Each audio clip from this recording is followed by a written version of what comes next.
የመፍጠርን ካራክተር ያሳየህና ስሙ ማን ነው የልጁ ስም ማን ነው ይላል። ወይም ደግሞ ዕብራውያን ላይ አምጥቶ ለመላእክትማ እንደዚህ ናችሁ መለእንትኖቹ የእሳት ነበልባል የሚያደርግ ይልና ስለ ልጁ ግን አምላክ ወይ አንተ ምድርን ከጥንት መሰረትክ ዙፋንስ ከዘላለም ነው ምናምን ብሎ ስለ ልጁ ግን ይላል። ኖርማሊ አንዳንድ ኢየሱስም ሲናገር አገልጋዮቹን ልኮ ያ የገበሬው ምሳሌ ላይ በኋላ ልጄን ያፍሩታል ብሎ ልጁን ላከ፣ ገደሉት ልጁን ምናምን ብሎ ኢየሱስ አንድ ምሳሌ ተናግሮ ነበር። እና አይ ልጅ የሚለው ላይ ምንም ይሄ የማያሻማ ነው። በብሉይም በአዲስ ኪዳንም እንደውም በብዛት ያው ከኢየሱስ ጋር በተያያዘ በጣም ተጠቅመውታል። ግን አሁን ይሄ ልጅ እና አባት የሚሉት ቃላት ላይ ሳይሆን ሀሳቡ ምንድን ነው ሲባል እኛ ያበላሸነው ነገር አለ ነው። እኛ ያበላሸነው ክርስቲያኖች ጋር ምንድን ነው? ኢየሱስ በዘር ነው አምላክነት ነው። ይሄ በምንድን ነው? በመወለድ አምላክ ሆኖ ተወልዷል። ግን ሰው ሆኖ ነው የተወለደው፣ በባህሪ ማለት ነው። ሰው ሆኖ ነው የተወለደው እና ሰው ሆኖ ተወልዶ አሁን አምላክነቱ ክብሩ ምናምን ይሄ ብቻ ይሄም አንድ አሻጥር ነው። እንደው ክርስቲያኖች በእኛ ውስጥ የሆነ አንድ ስህተት እንዲተላለፍ የተደረገ ነገር ምንድን ነው? እሱም ኢየሱስ ላይ የተነጣጠረ ሰው የሆነው ኢየሱስ ላይ የተነጣጠረ ትምህርት የምለው ለምንድን ነው? ሌላ ባህሪ አድርገው ነው ያንን ባህሪ ነው አምላክ የሚሉት። እኔ እንደውም በአባትነት በልጅነትም ሳይሆን በዚህ እንትን በጣም እየተከራከርኩኝ ነበረ ከሁሉም ጋር ማለት ነው። እና ብቻ ብዙ ነገር ሀሳቢ ውስጥ ስላለ ነው አንድ ነገር ላይ ረጋ ብዙ ያተበላሸው ነገር ከኛው ዘንድ ነው መስተካከል የሚያለበት ያው እኛው ጋር እና አምላክነት ወይም ሌላ የእግዚአብሔር ልጅነት ማለት ሌላ ሀሳብ በመወላለድ እና በመባዛት አይደለም፣ በመፍጠር አይደለም። ከነ ድሬ ጋር ከነ ኡስታዝ ጋር ስንነጋገር እዚህም ካሉት ሙስሊም ወንድሞቻችን ጋር ከነ ዴቭም ጋር አንድ ማመን ያለብን ነገር አይሁድም መጥቶ የራሱን እምነት ሲነግርህ በትክክለኛው የሱ ሪቨሌሽን ያ ነው። ለአንድ ክርስቲያንም የያዘው መጽሐፍ የሚያምንበት እንትን ያ ነው። ባላንስ የምናደርጋቸው እነሱ መጥተው እኔ ጋር ለምሳሌ እንደዚህ ነው ሲሉ አሁን እኮ ትክክል ናቸው ያልኩት ነገር አለ። ለምን ሊቃውንት የተባሉት የማርያምን የእግዚአብሔር እናት ናት ካሉት ጋር በትክክል ሲንግ ያደርጋል። ቁርአን ጋር ሄዱ ገባ አላህ ልጅ አይዝም ከሚለው ጋር ልክ የማርያም ልጅ የኢየሱስ ልጅ ተብሎ አሁን የእግዚአብሔር ልጅ ተብሎ የባልና የሚስት አስመስለው የሳሉት ነገር አለ። ሊትራሊ እንደዛ እንኳን ደፍሮ ባይሉትም ማለት ነው። ግን ደግሞ እንደ መጽሐፍ ቅዱስ ሀሳብ ደግሞ ከቆምን አንድ ምንም አይካድ ነገር ህብረት ኢየሱስ የእግዚአብሔር ልጅ ነው ሲባልና እኔ እናንተ የእግዚአብሔር ልጆች ነን ስንባል እኛ የእግዚአብሔር ልጆች እንድንሆን ስልጣን ተሰጠን እንላለን አይደለ? አባታችን ብለን እንጠራለን። ኢየሱስ አባቴ ሲል እኮ ባይዘዌ እስራኤሎችም እኮ እኛ ከስጋና ከደም አልተወለድንም እንደውም የእግዚአብሔር ልጅ ነን ብለዋል እኮ እነሱ የሆነ ሰዓት ላይ። ግን እሱን አንተ ሰው ስትሆን ራስህን ከእግዚአብሔር ጋር አስተካክለ አባቴ ስላልክ ሲሉት አየህ። ሊትራሊ እነሱ ስትሪክት ሞኔቲስት እንደመሆናቸው ኡስታዝም ብሎታል።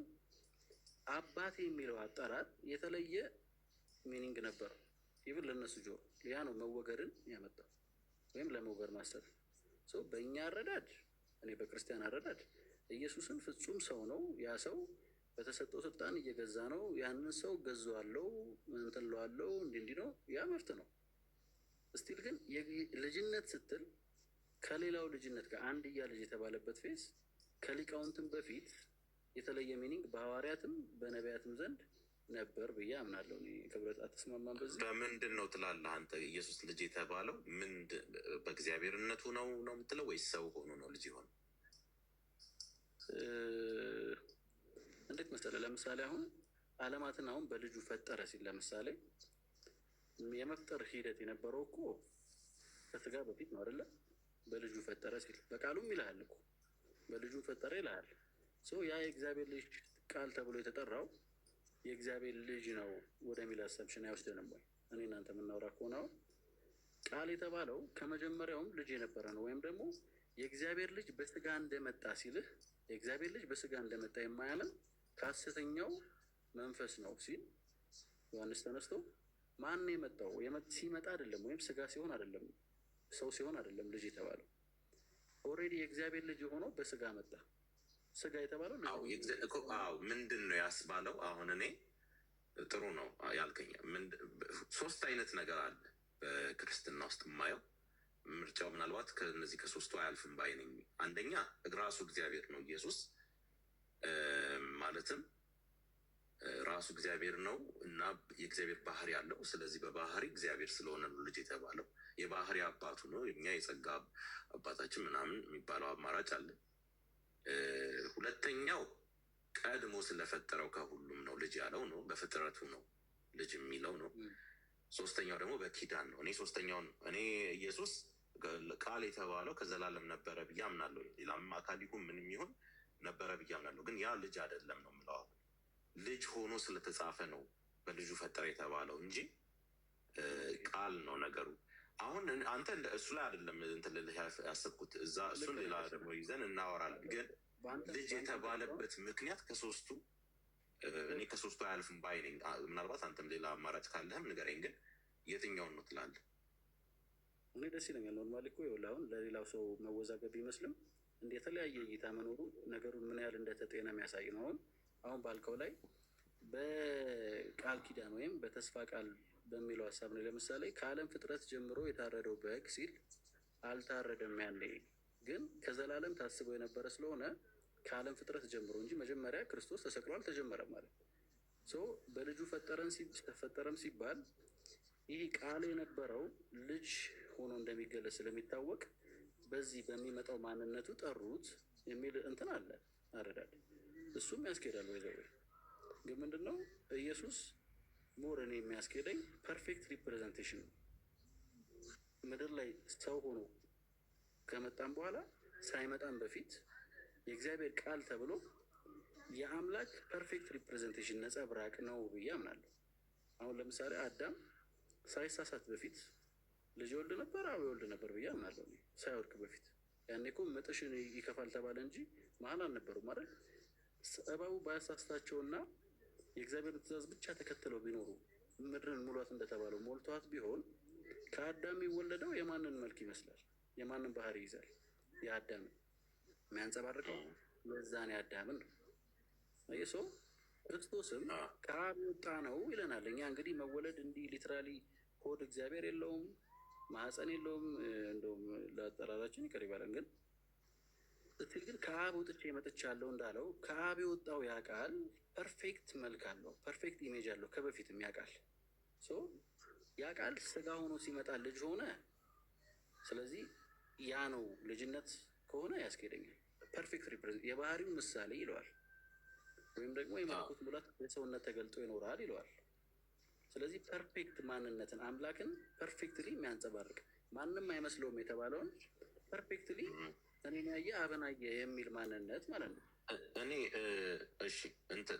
እኔ መመሳሰሉ ትክክል ነው፣ ከልጅነቱ ጋር ይገናኛል ነው። ግን ያ የተመሳሰለው ነጸብራቅ የተባለው ሰው ነው ላለው እኔ እንደውም አንድ ነገር ልጨምርና ምናልባት ሰዓትም ሄደብኝ እንትን ልበል።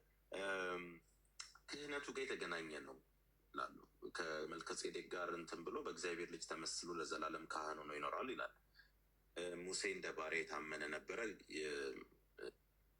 ኢየሱስ ደግሞ እንደ ልጅ የታመነ ነበረ አይነት ነገር አለ እና በቤቱ ያለ በእግዚአብሔር ቤት ያለ የእግዚአብሔር አገልጋይ አባቱን የሚያገለግል ካህን ተደርጎ ሰው ነው የእግዚአብሔር ልጅ የተባለው። እግዚአብሔር የሰዎችም ማለት አባት የተባለው በአብዛኛው የሰዎች ነው እኔ የማየው እና ከሱ ጋር ኪዳን ያላቸው በቤቱ ሆነው የሚያገለግሉት የእርሱ ካህናት ለሆኑ ሁሉ አባት ነው የሚል እሳቤ አለኝ። ይህን ከካህንነቱ ጋር ከሰውነቱ ጋር በጣም ነው የማያይዘው። እኔ ንጉስነትም አለ አብሮ፣ ምክንያቱም መልከጼዴቅ ንጉስም ነው ካህንም ነው እና እስቲ ሌላ ቀንም ከተገናኘን እናወራዋለን። እኔ ወሳኝ ርዕስ ነው። እኔ የአባትነት ቃል ምናምን ላይ ብቻ ሳይሆን ኢየሱስ በሰውነቱ ነው በምንነቱ የሚለው ነገር ይሄ የባህሪ ውይይት ሰሞኑም በአእምሮ የሚመላለስ ነገር ነው እና እናወራዋለን። ለማንኛውም ግን በጣም አይ ቲንክ ጠቃሚ ርዕሶችን አንስተን ኡስታዝም ድሬም ኤቨርም ሁላችሁም አሪፍ አሪፍ ነገር አንስታችኋል። ጥሩ ነበረ። ቴንኪዩ። እኔ መውጣት አለ ሌላ ጊዜ ያለው ራሱ ከነ ድሬ ጋር ከነ ኡስታዝ ጋር ሞር እንደውም እንዲህ ኦፕን የሆነ ሙስሊም ወንድም እኔ ጓደኞቼ ብዙ ጓደኞች አሉ ሙስሊም የሆኑ በጣም ዲፕ እኔ እስልምናን ያሳወቁኝ እነሱ ናቸው። ቁርአንን ማንበብ የጀመርኩት ስጠይቃቸው ነው። እንደ ርዕስ ቁርአን ላይ ኢሳ ያለው ቦታ ምንድን ነው? ከሌሎቹ ነቢያቶች እንደ ካራክተር ምን ይለየዋል? እንደ ስያሜ እንደ ታይትል ምን የተለየ ነገር ተሰጥቶታል? ከመጽሐፍ ቅዱሱ ጋር ምን የተለያየ ነገር አለው? ምን የሚቀራረብ ነገር አለው? ምን ደግሞ በጣም ኖ አይሆንም የተባለ ነገር አለው? እነዛን ነገሮች በደንብ ብናነሳ እንደውም ብዙ የሚያስወራን ድረስ አለ። ብዙ የሆነ ያልተዳሰሱ ዲስከሽኖች አሉ።